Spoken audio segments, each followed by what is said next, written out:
I lost over $100 million, went bankrupt while I was running the most notable sports agency in the world. They made the movie Jerry Maguire about our firm. I want to tell those people out there that have the desire that they must be what they can be, like you. I've been around billionaires, millionaires, entrepreneurs, celebrities, athletes, and entertainers. And the common denominator, there's only one, a desire that they must be what they can be. Visionary, tenacious, game-changing. Our guest today isn't just an entrepreneur. My life's mission is to empower others to be happy.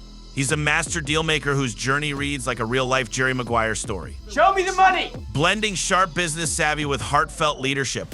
I wake up every morning and I say to myself, there's nobody's gonna outwork me today.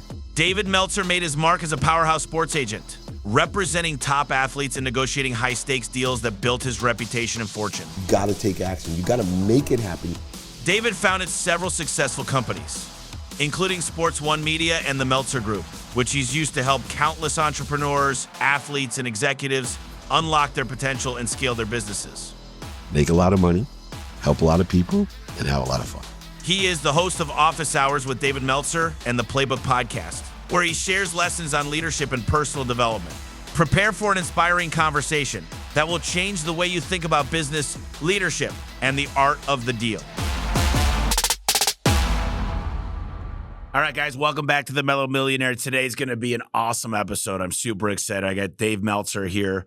Dave is the chairman of the Napoleon Hill Institute and formerly served as the CEO of the renowned Leigh Steinberg Sports and Entertainment Company. If that sounds familiar, it's because the movie Jerry Maguire was based on David's agency.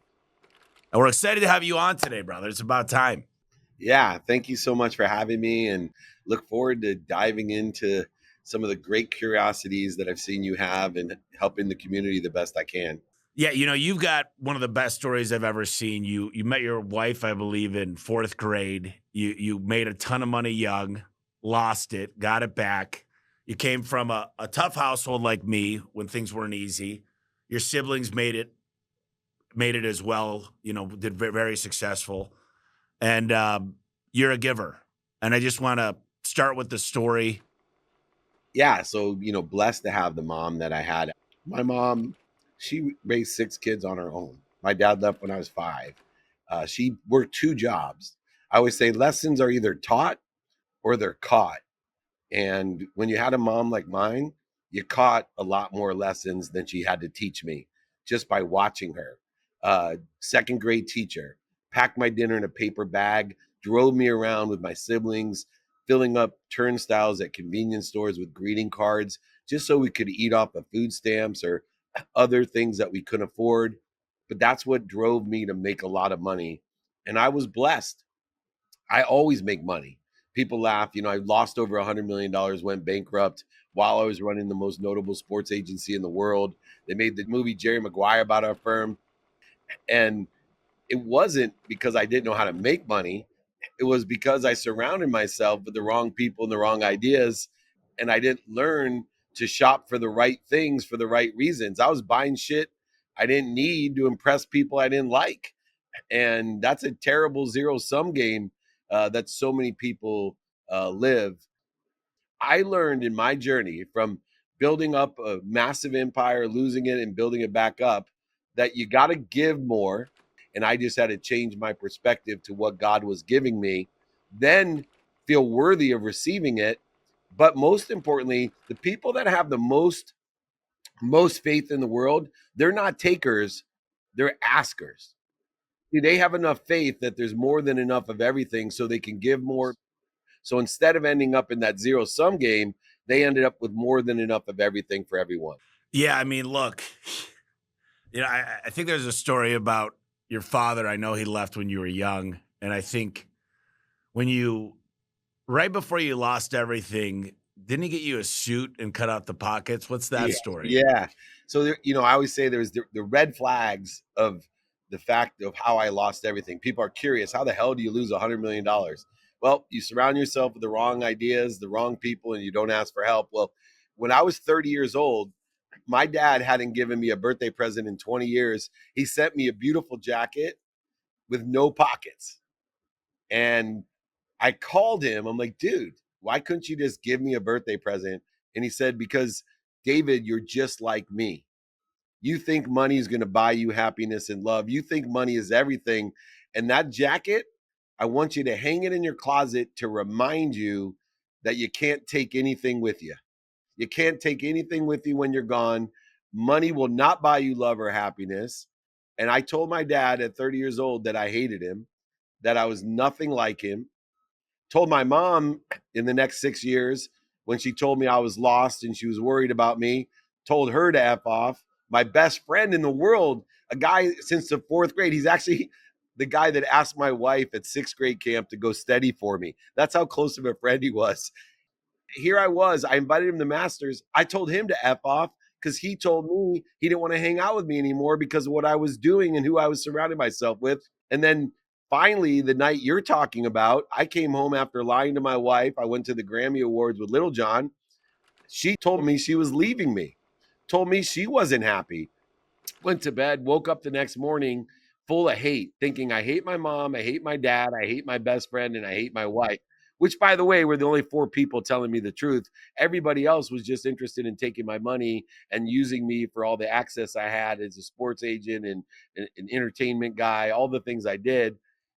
I was about to call my lawyer to get a divorce, and I looked over and I had not seen that jacket for 6 years. And there it was staring at me. I started bawling, crying to my knees. I hated myself. And my wife told me something before I went to bed. She said, take stock in who you were and what you want to become. Because if your mom knew who you really were, what would she think of you? I was the liar, the cheater, the manipulator, overseller, back end seller. And I was going to take stock in who I was and what I want to become. But when my mom passed away and I eulogized her with thousands of people and my siblings all there because she did so much for the community as the head of a private Jewish school, as a Sunday school teacher, as a mom, as a friend, people showed up all over San Diego to come to this. When I was done eulogizing her, my wife turned to me and said, David, your mom knows who you are and she's proud. And to me, that was the ultimate compliment of the effort that I put in to change my entire life, to be on a mission, not worried about commissions, to help other people. You know, I was listening to an interview from Robert from Shark Tank, and he said, you know, I've been pretty successful for a long time. He goes, when I had one Rolex, I'd see a better one, and I'd want that. I'd be in these rooms. I was able to buy a G4, and all I wanted was a G6. And he went through a decade of this, and he said, now I just want to make sure I live up to my potential. And I think guys like us, there's really no finish line. There's no, the goalpost always moves. And it's really, for me, I'm competitive. I've always had a chip on my shoulder. And like, I'm never done. Tiger Woods was never done after he won 4 majors in a row. And sometimes, I hang out with a guy named Joe Polish a lot. And he goes, it's just the way you're wired. It's in your DNA. He's like, you can't turn it off either. What's your best advice for these drivers, these people that just can't stop? Yeah, well, first of all, I want to tell those people out there that have the desire that they must be what they can be, like you, that you're given a gift, because the common denominator, I've been around billionaires, millionaires, entrepreneurs, celebrities, athletes, and entertainers. And the common denominator, there's only one. They all have that, a desire that they must be what they can be. Now, there's two things to remember if you have a desire that you must be what you can be. Is one, do not compare. Do not compare. Comparison is the thief of joy. It's the greatest interference that you're going to have, because there is, even if you have a desire to be what you must be, there's always someone better. There's always more. And then, secondly, if you attach to an outcome, you're going to end up creating way more interference. What you need to attach to is your ability to enjoy what other people don't like or love, enjoy what you don't like or love, and be able to not only enjoy it, but do it every single day without quitting. It's not the mistakes that you're going to make. It's the lack of commitment that you will that will cause you not to get to where you want to be.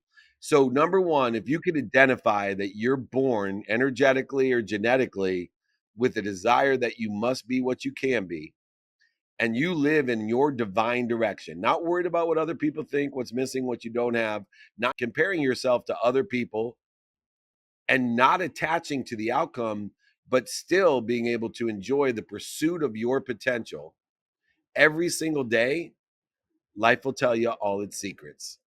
And you still will have that grind, you'll still have that desire, but you have much more ease by understanding those two things that will get into your own way. There's this author, I'm sure you're familiar with him. He wrote Influence, Persuasion, Getting the Yes, Robert Cialdini. And I've had the opportunity of hanging out with him quite a bit. And one of his 7 forms of influence is commitment. And it's my favorite one because I'm like, listen, you got to build your own commitments. You need to make sure they're visible. You need to make sure you got accountability partners. Because listen, discipline is tough. Discipline, I think, beats motivation. Discipline is getting in the cold plunge or getting up when you don't want to. It's setting your bedtime to go to bed instead of your alarm clock to get up. And I think people struggle with this. They put themselves, I always say, if you look at your circle and you don't get inspired, it's a cage. When I see a great father with 2 young kids and their kids are just smiling and they're sitting there and they smile, it's something you want to become more of. How have you been able to get in the right rooms? It always goes back to money in these conversations, but for me, it's been about having fun, about future self, about fitness, about the other things other than just finance. Yeah, for me, it's finding people who sit in the situation I want to be in. But it's even further. A lot of people will tell you you're the aggregate of the 5 people that you spend the most time with. I think that's bullshit. If that was true, then some of the stay-at-home moms would be the aggregate of their 4 kids, because that's who they spend the most time with, a 2-year-old, a 3-year-old, a 5-year-old. It's not that. The secret to what you're talking about is you need to find a team and you need to know what position you want to play on that team. And so when I look at, my family, that team, I want to be the captain of that team. When I look at other things in my life, I may be the water boy, right? I want to learn about certain things. AI, for example, I consider myself, I have an AI team, but I'm a water boy, man. I don't got an engineering background, but I'm surrounding myself with the guy that developed the AI for Clear, and I developed the guy from McKinsey, and he's on my team. And they know that I'm playing the water boy, but I also provide help to the team for the business acumen that I have as they explain and teach me AI, how to apply AI to what's doing well, what's stable, what I think is doing well in business, and make introductions to big opportunities because they're not good at sales, right? I'm a good team member on there. So the best thing that we can do is prioritize our subject matters. You got to know your non-negotiables. So for me, I spend a minimum amount of time on my non-negotiables 7 days a week, minimum of 7 hours a day sleeping, minimum of an hour a day on my health, minimum of an hour a day with my family, a minimum amount of time studying time, a minimum amount of time on my finance.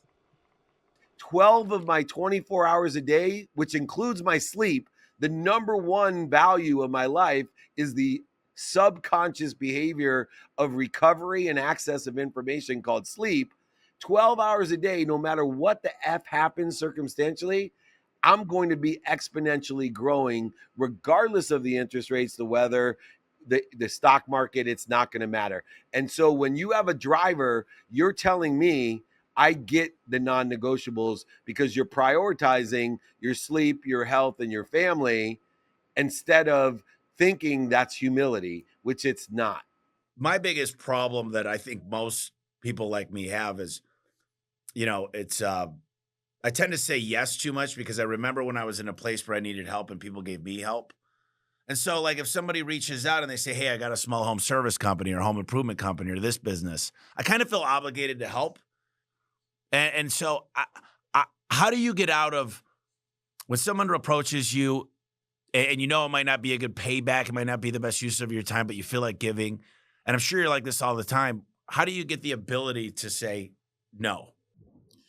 Yeah, so this is an interesting thing because saying no is difficult.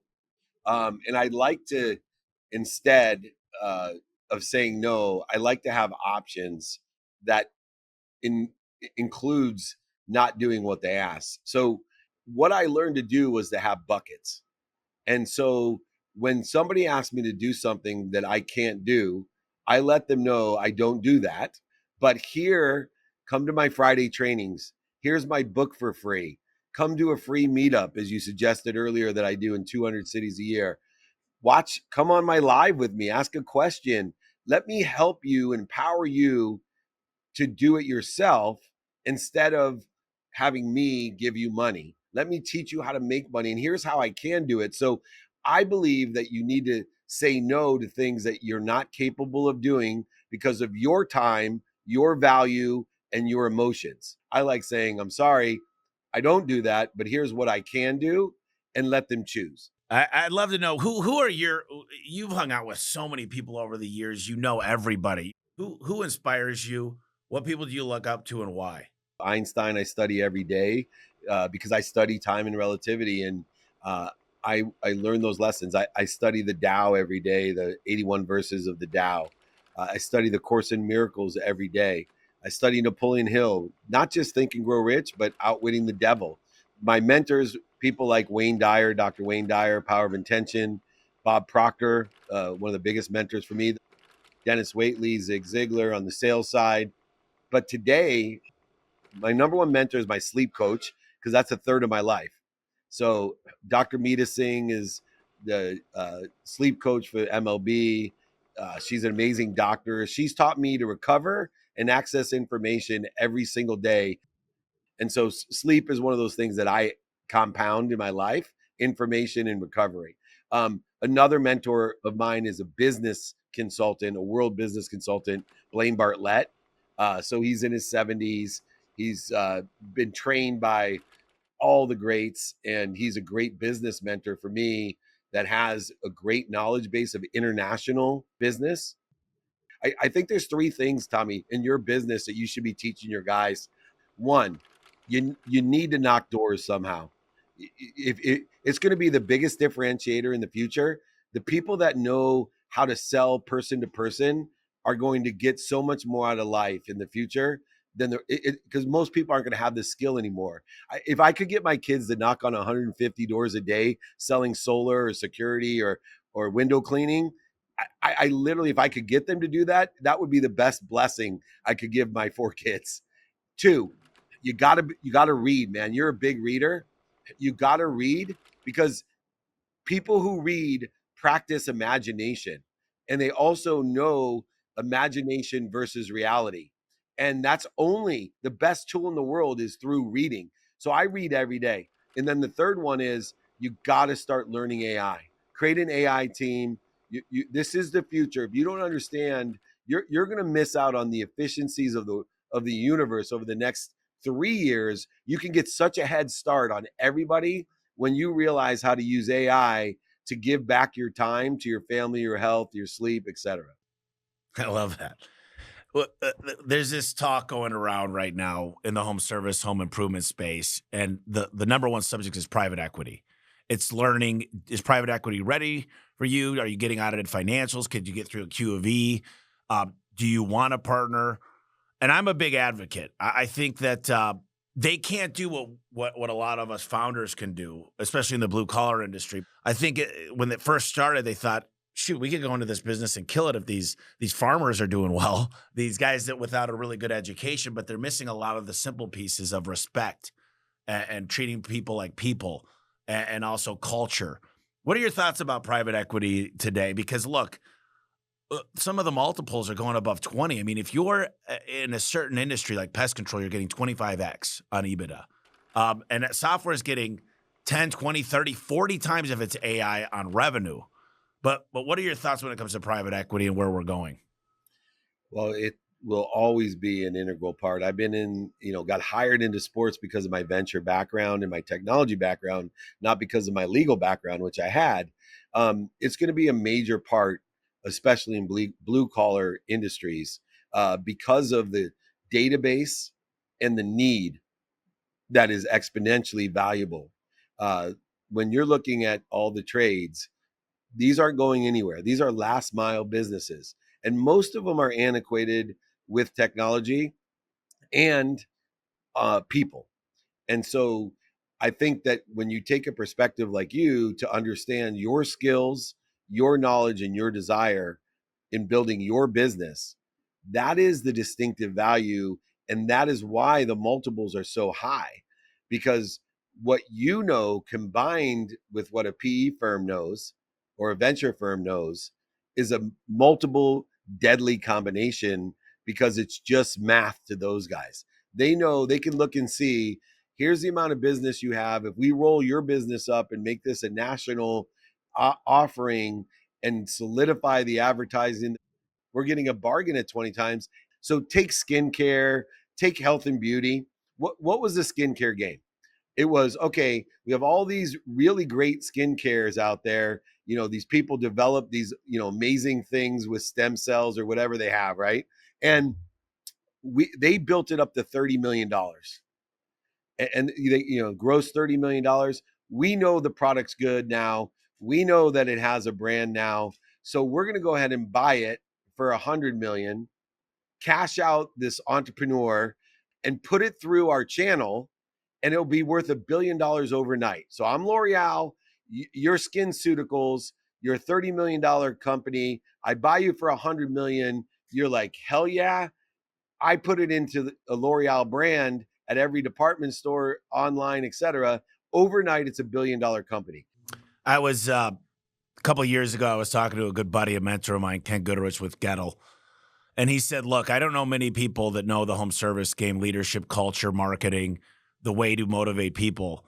He goes, but I want you to get involved with private equity, and here's why. He goes, when you learn the number ninjas, what they know, how to raise money from LPs, how to use debt, maximum leverage, the returns are so great because they know how to use debt in a responsible way. And as I'm learning this, I'm like, this is so unfair to the average person. So like the first thing I talk about, I'm writing a book called Pay Them What They're Worth. And it's about equity incentive programs. It's about forming a board. It's about a stake in the outcome, golden handcuffs, holding on to people, changing their life. And a lot of people despise private equity. They say they're ruining it for the small guy. And it's just very difficult for me because I'm like, I became so much better. The bottom line got better. They asked me, and I got very fortunate. They asked me very great questions. I think, do you recommend someone start looking for a trade? Or what are your thoughts on the trades? Yeah, absolutely recommend it. I think, that it, especially today with the diminishing value in curriculums and education that's, built off of the 1930s, the 1950s, that, the respect and opportunities to utilize trades as a form of education is enormous. And I'd be excited if any of my kids would want to get into and build a business based off of the trades. I think there's a lot of freedom. There's a lot more potential, earning potential, and a lot better education by building those type of businesses than going to work at a law firm. All right, final question, then I'll have you close us out. By the way, I know you're one of the busiest guys on the planet, so I can't tell you how much I appreciate this, but I'm going to let you close us out. Any advice, any final thoughts, any message to the listeners? Yeah. Number one, I'd like to offer all your listeners my book for free. I'll pay for it. I'll pay for shipping. I'll sign it. So email me directly, david@dmeltzer.com. Email me. I answer all my own emails. I will ship it personally to you and pay for the book and shipping. But what I want you to remember is two things. One, be more interested than interesting. Be kind to your future self. Continue to do good deeds. And I promise you, you'll make a lot of money, you'll help a lot of people, and you'll have a lot of fun. And I've never met anyone in my entire life that makes a lot of money, helps a lot of people, and has a lot of fun that isn't happy. And that's what the human experience is about. This has been fantastic. Last thing I want from you, so I know how to find you now, your podcast, your books. We'll have that all on here. Can you make me a small pinky swear that when you're going to be in Phoenix next, you'll at least give me a text message. You got it, man. I'll be speaking on the Aspire Tour in Phoenix. I'm blessed to be part of that with Goggins and Tim Story and the rest of my crew. So we'll be there very soon, right after Denver. The next city's Phoenix. And we definitely want to get together, and let me know how we can share a stage together too. I'd love to watch you speak and have you see me in my ultimate realm. Sounds great, David. Appreciate your time. I hope you have a great day and a great week. You too. Thanks, Tommy. Take care. Thank you. See you soon. Thanks so much for listening to this episode. Like always, we're going to close it out with the Tommy Truth, which is a little slice of wisdom from me to you that can help guide you in whatever you're striving towards right now.